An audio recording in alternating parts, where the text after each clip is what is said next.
Hi, everyone. Thank you very much for coming, and thank you for having us today. So I'm very happy to introduce you my panel today. It's going to be about the investment in AI, right? Because investors are shaping the future. By deciding in which company they're going to invest or not, they decide which company is going to survive and which company will not. And so they decide which product's going to be on the market, in a way.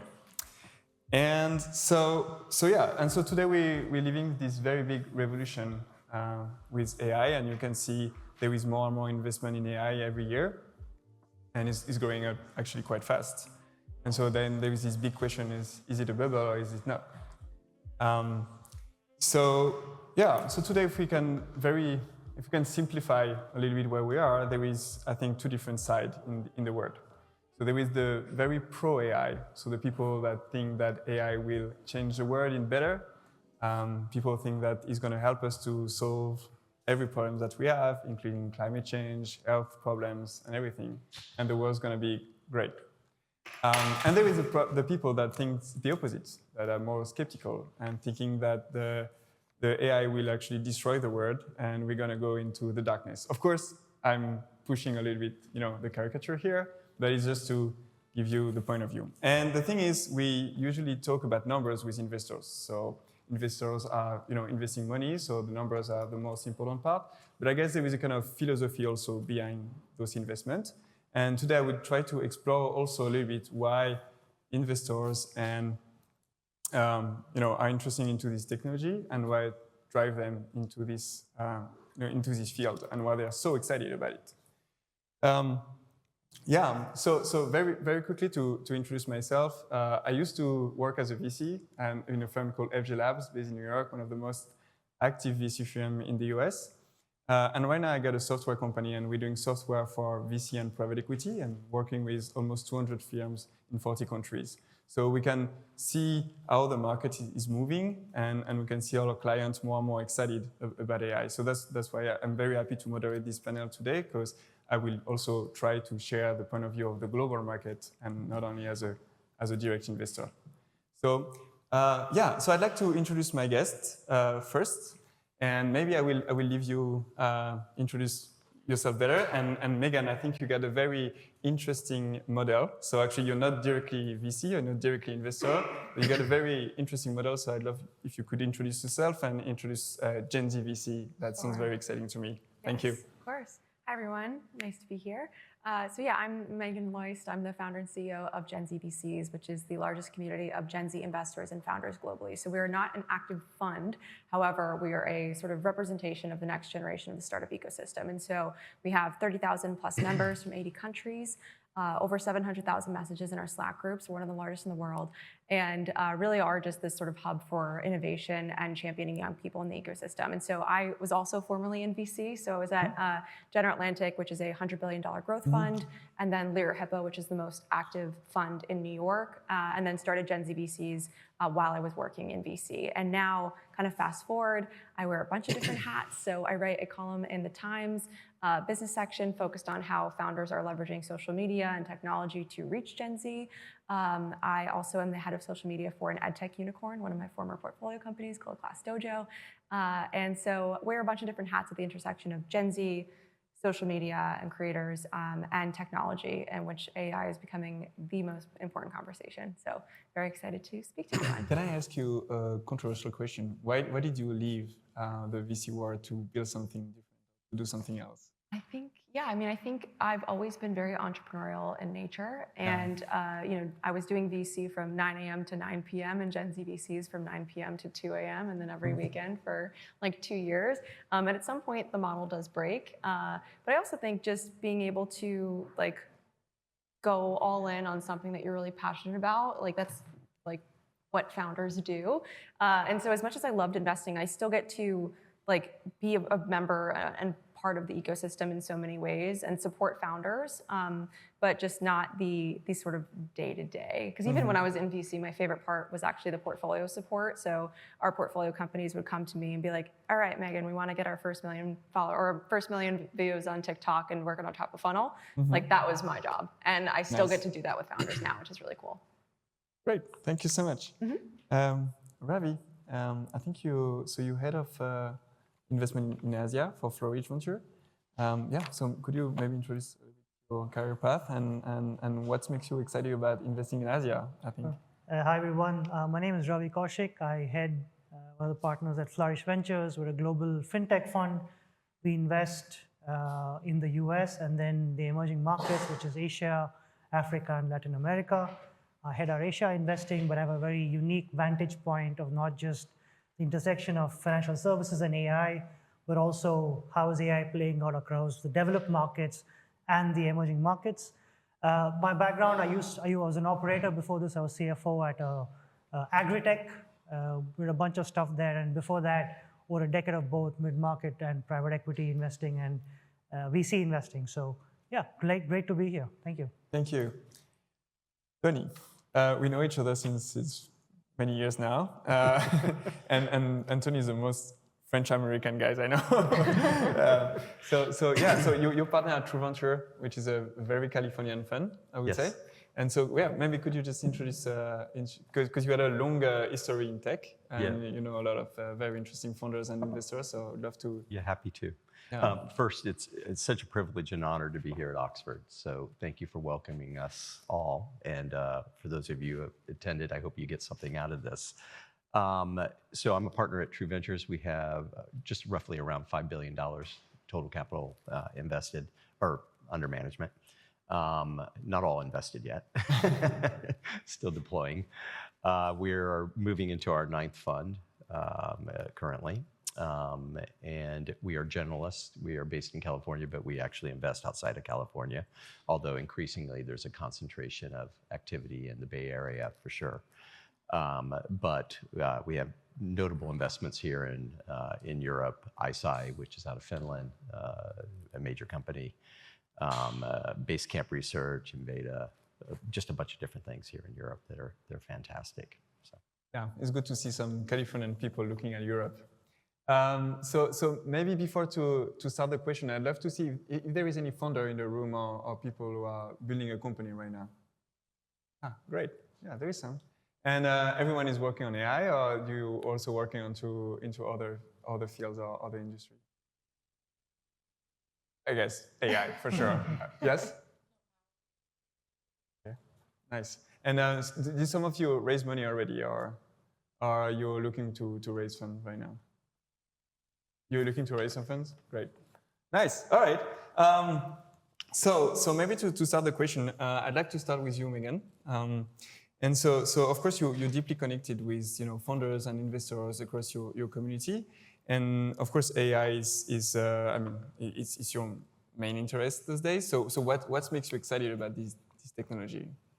I think just how accessible it is to so many people. Like I think just ChatGPT being a largely consumer-friendly product and introducing AI to the masses has been really positive. I think I was investing during the sort of Web3 hype in 2022, and I don't think we saw that same level of just excitement beyond the tech and VC community into the general public the same way that we're seeing with AI, because the practicality makes so much sense. You have personal application, you have work application, and there's also lots of consumer choice, and the just ease of accessibility is so great. And also on top of that, it's not just tech. There's just this huge ecosystem of content creators, frankly, and founders who are sort of making all of the tech just easy to understand as well and approachable, in addition to it being accessible. So I think that sort of pairing is a really beautiful opportunity for more consumers to be informed about technology that's popping up, but also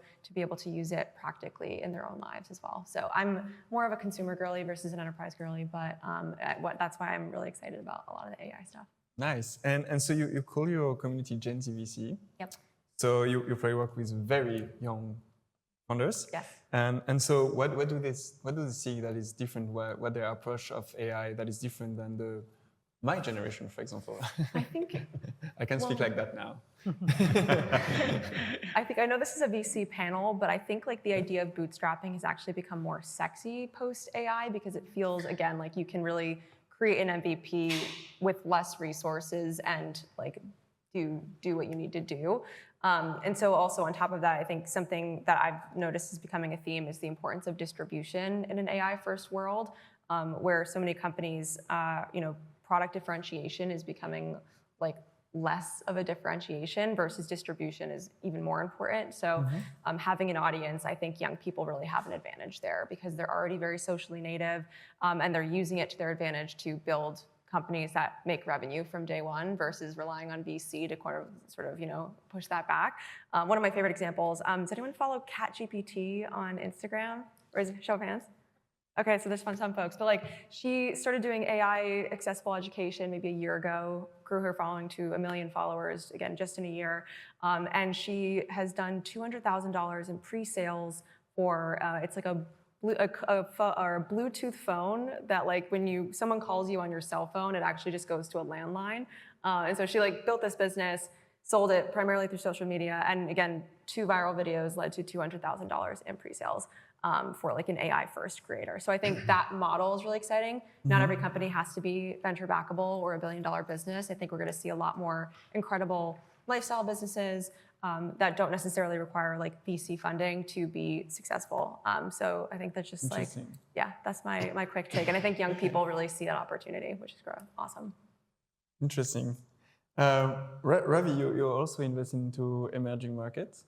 And so, I mean, it's not prepared this question, but so you also probably invest into very young founders. Is it the case? And so then what's make it different? What's your point of view on that? Look, I think I liken AI to what the steam engine did to the Industrial Revolution, what the personal computer did to humanity in a positive way in the 90s, to what the mobile phone did maybe late 90s, 2000s. So it's that kind of a pivotal time in our lives with a transformational technology, which is far-reaching. So that's what's exciting for me about the space.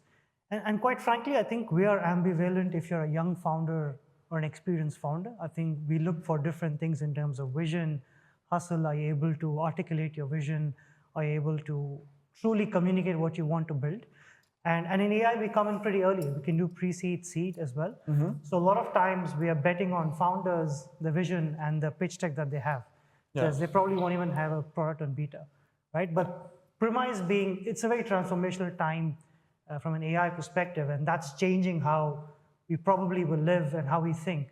And so so we play a crucial role there in trying to catalyze that growth. Yeah, I think that's very true. And Tony, do you have any point of view on that? Sure, I always have a point of view. You really have become an old soul. I think the opportunity here is to invest in curiosity and non-consensus. And we can talk a little bit about what's happening in the early stage markets, which I think are dangerously consensus-driven in the moment, in a way that I think is counterproductive to the outcome for a lot of people in this room. I think we're living in this moment of incredible abundance, is the way I would kind of frame it. And that abundance comes in ideas, it comes in computational power, and it comes in the quality of founders. And the founders are up and down the spectrum. There's new founders who are doing it for the first time. I've never seen such high quality. And it feels like these people are prepared in a different way than the founders that maybe we have invested in the past. And then there's seasoned founders who are just adjusting their lens and coming at it in a new way. So I think the real opportunity is to find those people that are thinking in a non-consensus way, and thinking towards the edge. AI is not a vertical, and I think we're talking about it as a vertical. It's a horizontal platform. Right. And what that means is things that were untouchable to us as investors and you as founders, in certain categories, infrastructure, health, government, power, energy, all these things are up for grabs. I don't think anybody in this room would have thought 6 years ago, 7 years ago that Alphabet or Google would have a real challenge on its hand in this moment. And I'll never short Google, but I think it's amazing that OpenAI is all of a sudden thrusts itself as something that could totally upset their business, right? And that was unimaginable 6 years ago, 7 years ago. And I think maybe even unimaginable to most people 4 years ago. So I think this is all really kind of an exciting moment of turmoil, but only if you can think creatively and tap into non-conformity. And if you can find that ability, then I think you have an amazing opportunity in front of you. We're going to talk about the downside a bit later on. Great. So, Ravi, you're mostly investing in fintech, right? And so, how do you see AI impacting? I mean, we can almost talk about the financial world in general, right? So fintech will provide the softwares and the technology for the big, investment corporations. So how do you see the AI changing, and what's the main use cases right now in terms of AI? Yeah, no, I think fintech is a unique one where financial services in general is regulated around the world, right? Whether you're a bank, you're a lending company, you're a payments company, right? So that helps in the sense that there are already existing guardrails that AI founders in financial services need to work with, right? So that's the good bit. I think the interesting bit for us is, I think the starting point we're seeing today is basically cost reduction across banks and financial services. I think we're seeing voice is the most permeated use case today, where you have voice agents calling customers, asking them to buy credit cards, or if you already applied for a credit card, can I help you with your application, loan, etc. That's the most common use case that we're seeing today. So that's, I guess, version 1 of AI in financial services, right? Because it's a big cost center, and if you have AI agents who can do similar to a human job, then enterprises like it. Right? But I think the tail is very long in terms of where else AI can permeate, right? For instance, a very boring but for us investors exciting is compliance. If you look at a bank, they probably have 150 people in compliance that have to manage 5 regulators across 4 geographies. Absolute nightmare, right? And so AI agents who can deploy internally and make sure the bank is compliant is a huge opportunity. Very tough. So that's the kind of stuff that we look at. We look at agentic payments and commerce, where you probably have seen where today you can use agents in AI to not just buy products online. So you can instruct your agent to say, hey, can you buy me the best pair of shoes in these brands under this price, right? So they'll go and find the product at it. But at the back end, how does payments happen, right? Today you have your card, you put your details, and then you pay for the product. But if you have agents, then you now have agents handling payments for you at the back end, which as a consumer you'll never see. But that's another exciting prospect where you have an entire world of agentic payments just managing payments for commerce online. And that's an absolutely brand new world altogether. So many, many exciting places within financial services that we are seeing that are cross-border. You're right. And I need to jump on that because with my company, we're doing software for VC and private equity, but we're also working more and more with banks. And actually, even the banks starting to be very interested by our product. And we recently signed a very big French bank as a client.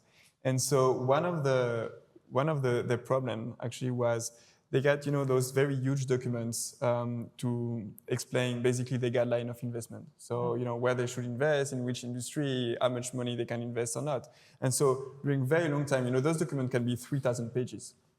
And so during a long time, they were doing everything manually. So basically, there was one guy who is leading like the investment thesis, of the company, and then making sure that the guideline working correctly.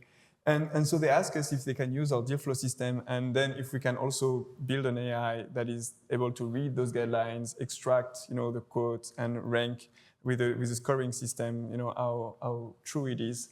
And so we developed it in like less than 1 week. Yeah. And so it changed the problems that is super painful, and they estimate that with our service they're gonna save like 800 hours a year. And I think this is where the AI is also super powerful, is the ability to read a large amount of data and make it accessible for the first time, especially in finance, where you guys are working with a bunch of documents all the day long. Very nice. Yeah, good. So so I don't know where to go now. We get a bunch of questions, and I think the point is to also take some outside steps. So we're talking about the fact that now it's easier and easier to get access to technology, and especially to AI, and to build some products. And we see more and more companies. I mean, I think Lovable is a very good example in Europe. You know, when they like, I think they got less than 45 employees and doing 100 million IR, and that was literally a dream a decade ago, right? And so, do you believe into like the 1% unicorn? I would start with Megan first. I mean, I think never say never, to your point before around like being able to disrupt Google, right? Like unfeasible even just a couple years ago. However, I'm still a very big believer in the human in the loop aspect of things and having vertical knowledge and expertise that helps to aid and direct AI in many ways. So do I see it in the next couple years? Maybe not, but I think we'll see teams getting smaller and smaller and more efficient because they're leveraging AI correctly. So that would be my answer. If you want to. Yeah, sure. I mean, absolutely. There'll be a unicorn company that has one person. Do I think that that's the norm or should be the norm? Absolutely not. Yeah. And I don't think you can manage a unicorn company in terms of $1 billion revenue without other human beings involved in the company. It might be outsourced, but whatever. I think what's more interesting to me is not the formation of these. I mean, as an investor, of course, I want unicorn companies and outcomes, right? But if I take a step back and I'm just looking at the landscape, I think what's so interesting is kind of donkey corns. It's what I like to call them. It's these companies that will be developed by individuals that are $1 million, $2 million, $10 million kind of companies, and that's happening. I think anybody who thinks that a unicorn can't be created with, you know, 1 or 2 people, all you have to do is look at Instagram. Instagram, when it sold, had, I think, Kevin and Mike had less than 10 people on their team. Oh, wow. And they sold for $1 billion. So we have lots of examples out there, right, of companies that run very efficiently, understand how to leverage outside resources in order to build their opportunity. Yeah. Now, they weren't there's a nuance here that's really important to understand. It's not such a nuance, but like, you know, it might have had $1 billion outcome. That's its exit value. That doesn't mean it was generating $1 billion in revenue. In fact, I think it was doing any revenue at the time that it was acquired by Meta. But so billions of users. But once you start to have a lot of revenue, I mean, you got to have payment systems and accountants, and there's just a lot of things that you have to have in order to manage. And I think you're foolish to believe that one person can do all that. Doesn't mean there won't be one. There definitely will be 1 or 2 for sure. Interesting. I think the point is not will it happen or not. I think the point is, if you take a step back, what does it really mean, right? It just means that if there's one person running $1 billion company, then they have literally low costs. Right? Yeah. And if you take a further step back, I think the vision for AI is if it can deliver products and services to people to really low cost, that's the best outcome for AI for the world. So now, if you have multiple such companies who can create massive value with such low cost, imagine with competition, right? The costs are going to get pushed lower and lower, and that will permeate to the broader audience to say, can I deliver the same thing that would cost you $10 before at $1? That will be brilliant, and that is really the best case outcome that I would see. You know, think of it this way: like it's small teams being amplified by machines. Yeah. That literally to me is the only way to kind of frame it.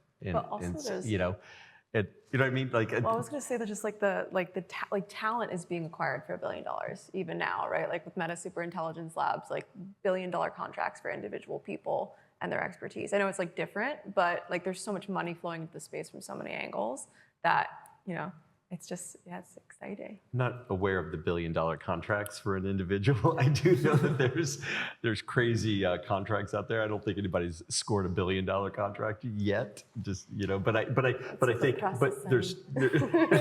there are small teams that are being acquired for sure in this genre because there's a talent acquisition opportunity, but that's the opportunity for everybody who's not part of that, right? Because that is consensus.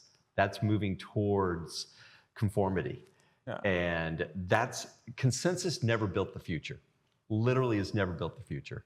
Non-consensus is what builds the future, right? And the future we know always evolves. Absolutely. And so it's going to be built by those non-conformists. I think I definitely agree on that. That's interesting. I recently met a founder. That was really interesting because so there were a group of 4 people, 4 researchers from the Polytechnic School of Zurich, and they built a company in health tech, and there were only 4, and they stayed 4, and they exit to Doctolib, which is this big unicorn company. And so when we had this discussion, that was really interesting because she sold the company for a very nice amount of money. And she was like, we never hire. So she was very curious about how to hire someone in the team. She never did it. They worked like 2 years on it with just 4 people. They exceeded, they made a lot of money, and they didn't even know how to hire someone.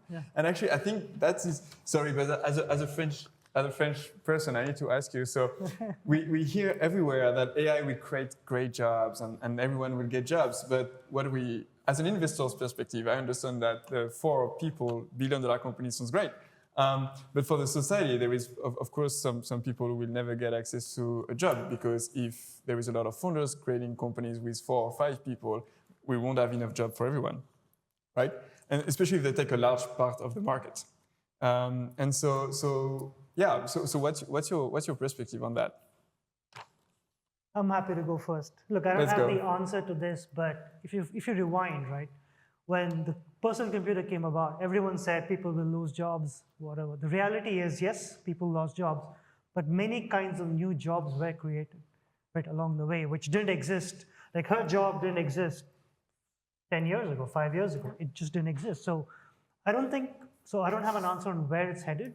I think the reality is, if there are ways that can improve human productivity to deliver faster, better, cheaper, etc. If you think of large countries always think about labor productivity. How do I improve labor productivity?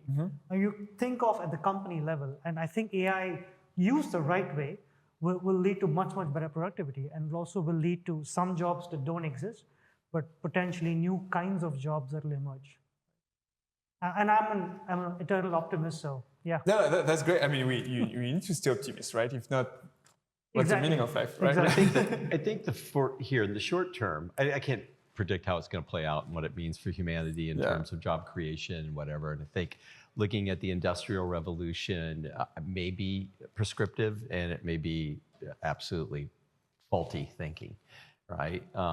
Because I think those same concerns kind of arose in that time period. If you go back historically and read what was happening, and it didn't turn out that way. In fact, just the opposite. But I really don't know. But the first order effects on the knowledge worker are really profound, right? Technology has come for a lot of what we'll call like manufacturing type jobs and things like this, right? And we've seen the impact that has on society, where it intersects with politics, for sure in the United States, and rhetoric and all of that. So the knowledge. But what's different here is it's the knowledge worker. It's a lot of the white collar jobs which are at risk. It's lawyers. It's health professionals. There's just a lot of stuff here that it's going to be in play.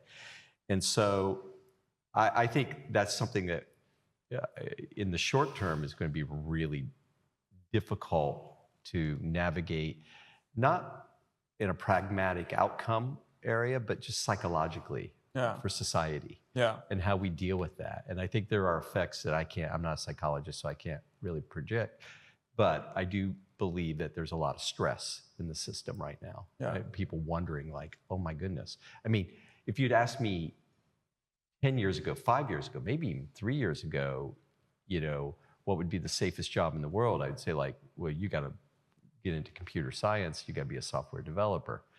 I'm not so sure. Yep. Yeah. Right? For the first time, I'm seeing companies actually retract on hiring software engineers. So that's a big change, right? And so I don't know how society deals with that.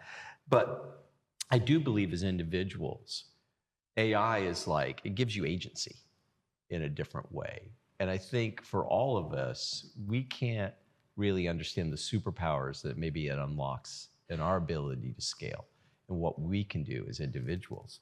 And I think that's really exciting, right? If you can embrace it, because the genie's out of the bottle here. Yeah, can you live in society without technology? Of course. Is it increasingly hard? Absolutely. And it will be increasingly difficult not embracing AI. I mean, looking at my wife, Mary, sitting here, who doesn't always embrace these trends as quickly, but I'll say to her, and she knows I'll say to her, I'm like, get on the train here. Otherwise, it's going to be really difficult. Yeah. Like, you really need to understand this stuff. And there is superpowers that are getting unlocked. In my Similar own conversation with my wife, so. But I think you're touching a very interesting point here is, so, because, I mean, I talk about myself, but when I finished to graduate from university, AI wasn't a thing yet, right? So we didn't have like ChatGPT and all those kind of things. You know, if we wanted to make some research, we had to go on a library or we had to go on Google. But the thing is, I mean, now imagine like a kid that is in high school, and what's your motivation to learn if every time you ask a question to ChatGPT, the answer that you will give is much better than anything you can write? So what's your motivation of learning new things if there is already all the knowledge accessible somewhere? And what would be your motivation even to build new products or to build new companies or new things if actually everything is already Because it's there? no different than any other period in history. From the beginning of education, it's what do you do with it?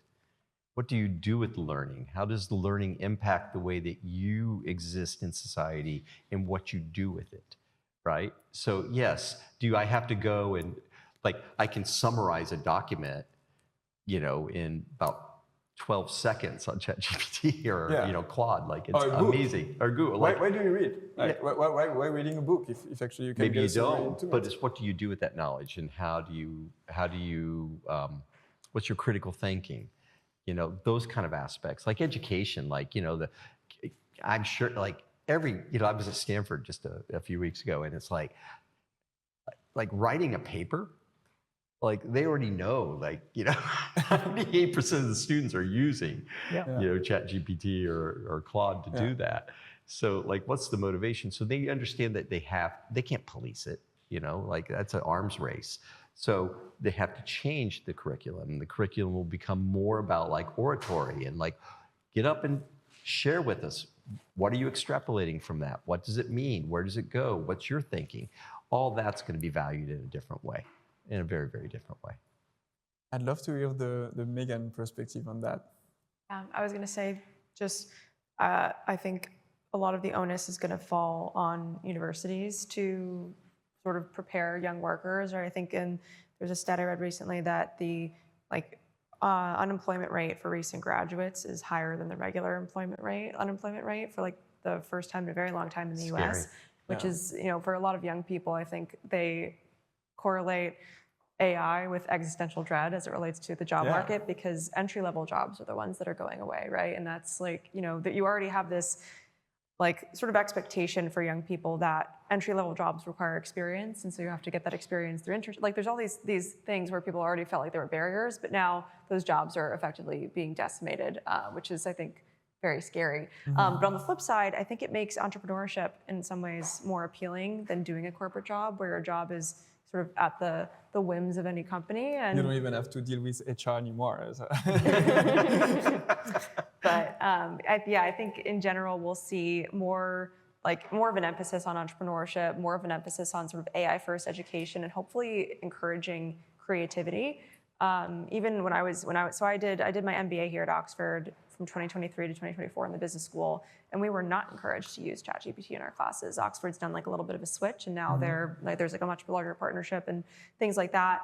But I think, you know, the onus is not just on the university, it's on the students as well to have agency, build things, I met with someone at the OpenAI offices on Monday who was telling me she spends a week with her daughter every week building something on Lovable and or ChatGPT, which is, I think, amazing, right? It's like the younger you start and build those habits, I think the better off you'll be in the long run. And those are the people that will be getting the entry-level jobs. They're the ones who are AI trained, have creativity, and really like know what to do with the technology. Thank you. Ravi, do you have any thoughts on that? No, I think he said it right. I think there is going to be some short-term pain for sure.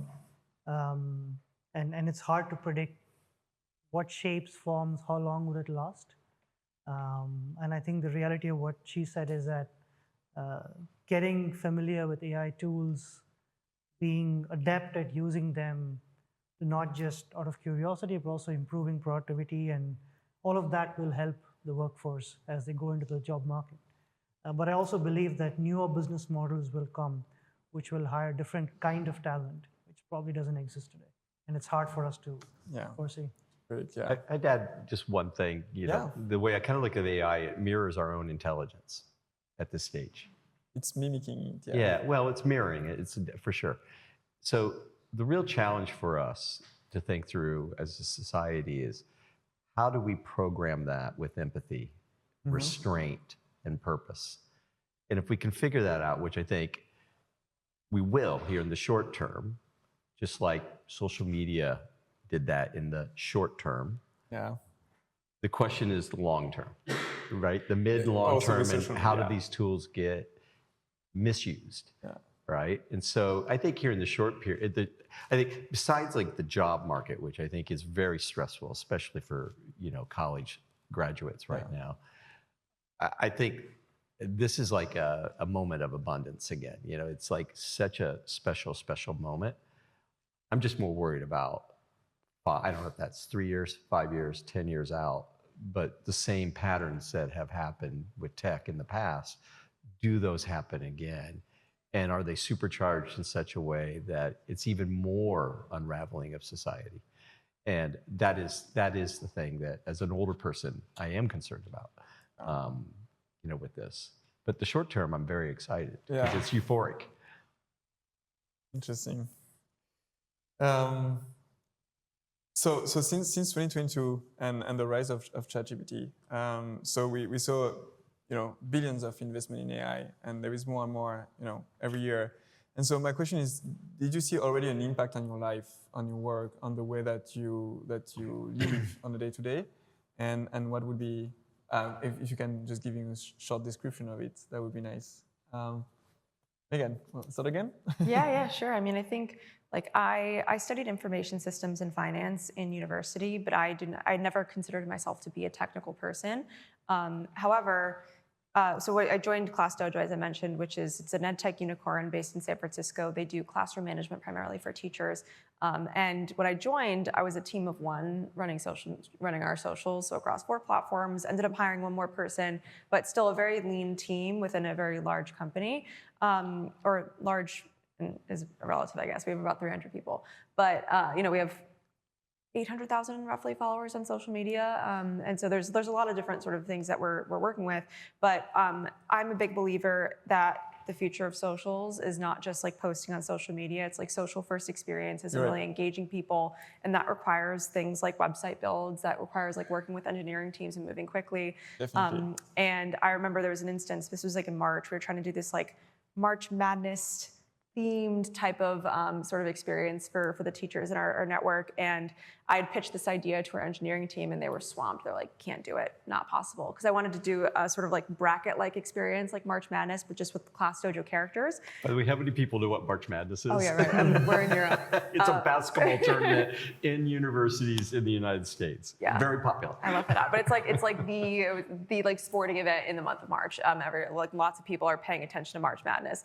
And if you work in socials, your job is to tap into the zeitgeist and these ephemeral moments. So I got this like no from our engineering team, and I saw Harry Stebbings posted about his recent Lovable investment and what they did, and I was like, I wonder if I could use this, like basically get the code for this bracket functionality that the engineers didn't have time to build, and that's exactly what I did. It took me like maybe 2 hours. I sent them like the lines of code, and they're like, yeah, we can do this probably this week. I was like, okay, so it went from like a no to a yes and being able to launch it and like the timeline that I had sort of pitched. And so like that was like, I think that's like the clearest use case for me. You know, if you had asked me a year ago, like I would not have been able to go from point A to point B and like launch something like that so quickly. So I think the work use case, at least for me personally, has been absolutely massive and helpful. Thank you for sharing. Okay, gentlemen. Look, I think like everyone, I use ChatGPT. I've already switched to Perplexity's Comet browser because the way they have an ingrained search functionality. So basically, I've replaced Google search with Comet search on Perplexity. So I've completely switched to that. Use Granola for note-taking. I think a lot of my time is spent reading and researching. And with Perplexity search, I think that has dramatically reduced the amount of time I would spend, or would take maybe 2 hours now takes 15, 20 minutes. So that's a huge productivity boost. Obviously, legal documents review, or if I have, I think there's this, I forget the name, where I have a 60-page report on stable coins that I don't have the time to read, but I put it in there. It creates a podcast of the whole thing, which I can listen to while I drive or go to the gym. Incredible time savings, which otherwise is not possible. So huge difference in terms of productivity and just things that I can do with, because time is the only finite thing that we all have. The only thing that really matters is time. Exactly, yeah. Yeah, there's, oh my gosh, I think like it's already invaded my life, like a bad cold or a good cold, I'm not sure. But there's not, like for instance, just in my work life, there's not a pitch. There's not one of the, you would come pitch me that I wouldn't be better prepared for today than I would have been a year ago or 2 years ago, for sure. I'll put your pitch deck into, into one of the engines. Let's get to summarize the salient points, where the good questions are. So, and that's beneficial to both of us, right? It's not just for us in evaluating an investment, but it's beneficial to you because of the questions and the interaction that you're going to get should be at a much superior level. At least I'm thinking it's at a much superior level at this point. And then I use it really as an accountability partner, almost like a trainer in a lot of ways, to hold me accountable to what it is I'm supposed to do, what the follow-ups might be, using Granola, things like this, the note-taking right away, which is just, it's allowing me just to I have, as Mary would, she could attest, she's experienced quite a bit. I have short-term memory issues right away. Like, I'll commit to something and then like, what? I did? In the land of AI, they're all right there for me, and I have tasks that it reminds me to do. So my follow-up and my professionalism is much better. Interesting. Very nice. That's just like I'm using it for entertainment. I'm using it for all kinds of stuff. Yeah. Not adult entertainment, just to be clear. And given the announcements from Sam this last week, no. No, but I mean, as you said, it's not like one silo, right? It's AI is everywhere, so it's going to impact every single aspect of our life. So. And I think to this point, in about 3 to 5 years, we won't be speaking of AI the same way we are now. Yeah. Because it's already there everywhere, right? Yeah. So for sure, right? I think right now we speak of AI as an independent entity. It isn't. It's going to be part of our lives. Yeah, just like computers or digital. Yep. Yeah. Exactly. But bringing it back to you as founders and innovators, this is a magical moment to be nonconformist and to really think in ways that are unique and creative and non-consensus. Because, the consensus capital trend in the, at least in the US venture market, I think is problematic. I think it's just fundamentally problematic. And we've seen this in the late 90s, early 2000 time frame. And we've seen it most recently again. And it never ends well. Like $300 million seed round on an idea, or $1 billion seed round, which have both been raised. $10 billion and I'm not being critical of those founders or those companies. They're both extraordinary founders. That's why they were able to raise that kind of money. But to me, that is antithetical to what it is that we're all trying to do here. And that, when everybody, that consensus starts to back that, that's where I get excited for at least us and probably all of us here on the stage, where we can start to find people that are thinking outside the box. I would love to keep continue this discussion forever, but I think some people in the audience will have some questions as well. Okay, great. So yeah, I think we can start here, and then we'll go from here. Hi. Well, great panel. I have a question for Tony. You said that new founders are wired differently. Can you expand on that? Yeah, because well, they're different in that they've always. By the way, I don't know if they're wildly different today than they were in any other cycle. You know, like, I mean, I can go back to our history and look at things that we invested in, and it was like, you know, they're hazy, weird markets. Nobody understands them. They don't make any sense. We actually get some criticism sometime, like, what are they doing? I remember this guy, Bree Pettis, who invented MakerBot. And MakerBot was one of the first 3D printers, if not the first, you know, kind of assembled 3D printer that you could put in your house. And I met him at a one of these robotic kind of fight club things where they have, you know, people from MIT develop these machines and they get in an arena and fight. It's so effing cool. I went with my 2 boys. And Bree was over there in a corner. He had this kind of glowy, weird machine. And I walked over and he was like Tigger and Winnie the Pooh. You know, he had that kind of energy, whatever, you know, like whatever. And I'm like, what are you building? He goes, I go, oh, so this thing's printing plastic trinkets. Why would I need that? And he goes, dude, you don't get it. This thing is going to print human organs. And I thought, sure. But I went and I thought about it. And I'm like, you know what?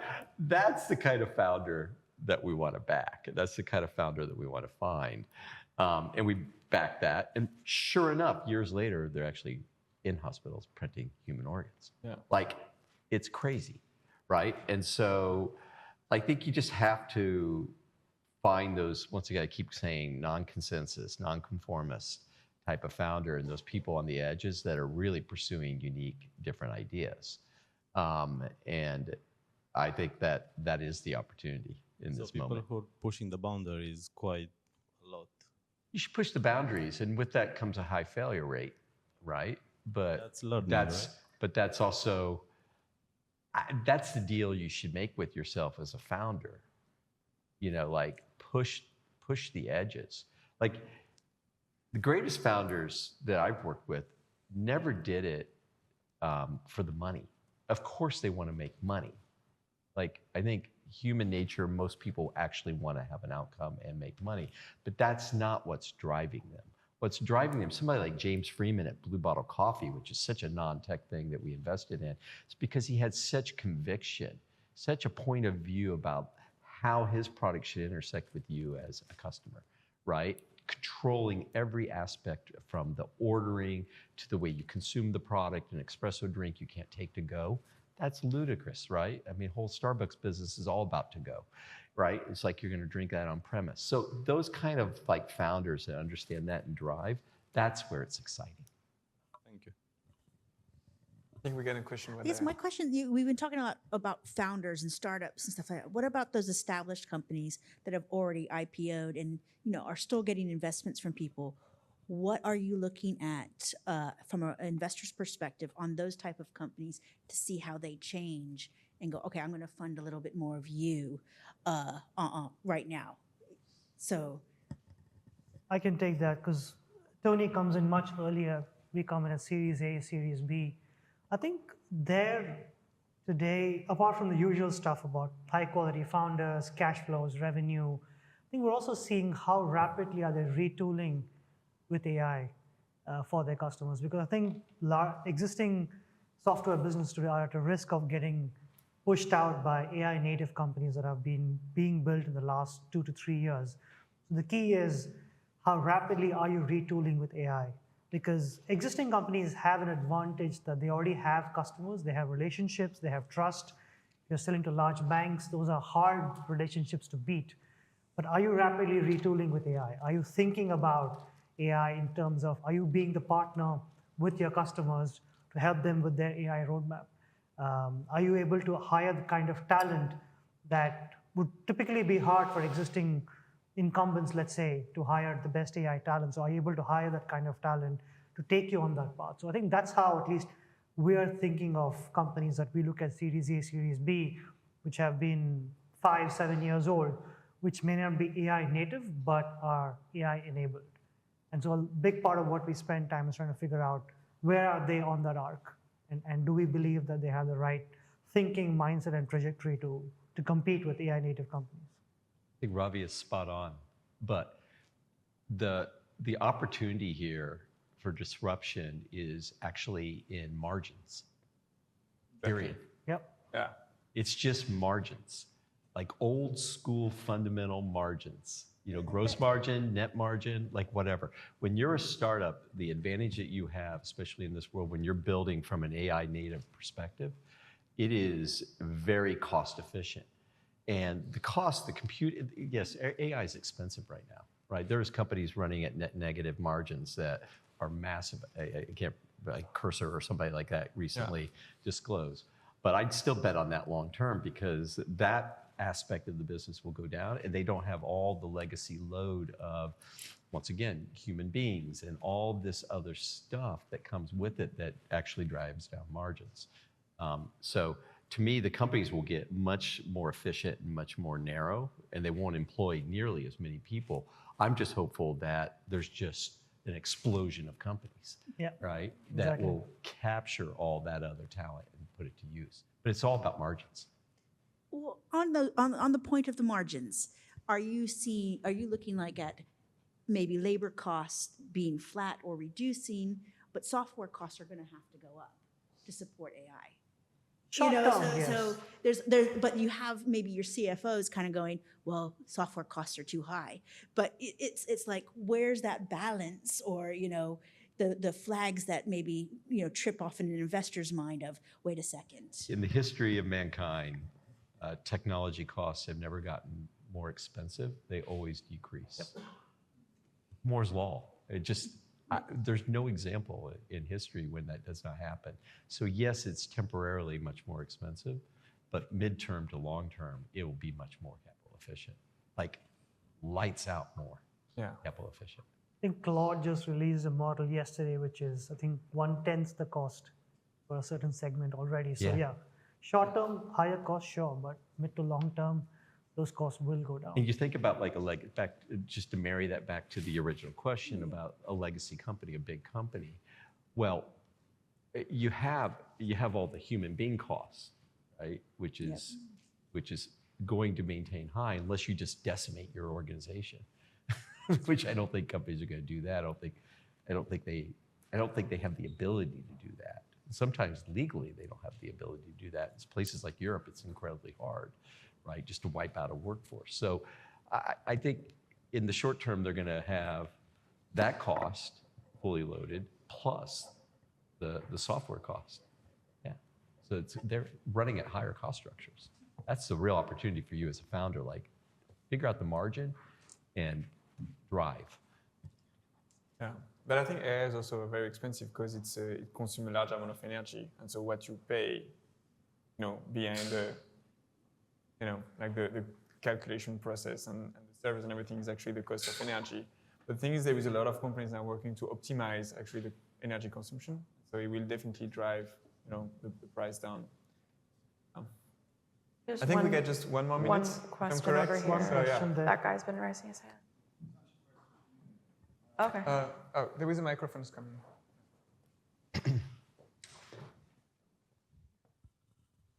Thank you, Megan, for that. So the question for you is, what are your thoughts on the AI governance market?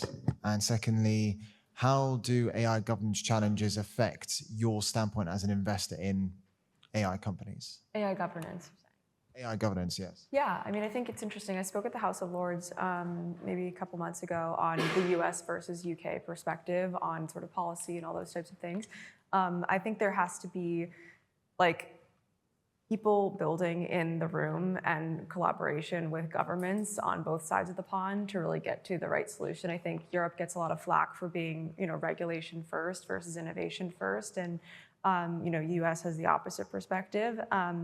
But I think there has to be some aspect of regulation for especially the pace that technology is moving to protect consumers at the end of the day. So I think even with Sora and things that are happening right now, and the sort of the directions that some of these companies are heading into, it is very concerning for the average consumer, and you feel that if you spend time on social media. Like, you feel that concern from like a privacy perspective, from a copyright perspective, if you're an author or something like that. So like, there are repercussions as much as all of this stuff is really exciting. And so I think there just has to be a very direct line of communication from the people who are building, from the perspective of the consumers being involved in those conversations, and the people who are innovating, and the government. So that's my sort of opinion, but I'm not sure if you guys have thoughts on that too.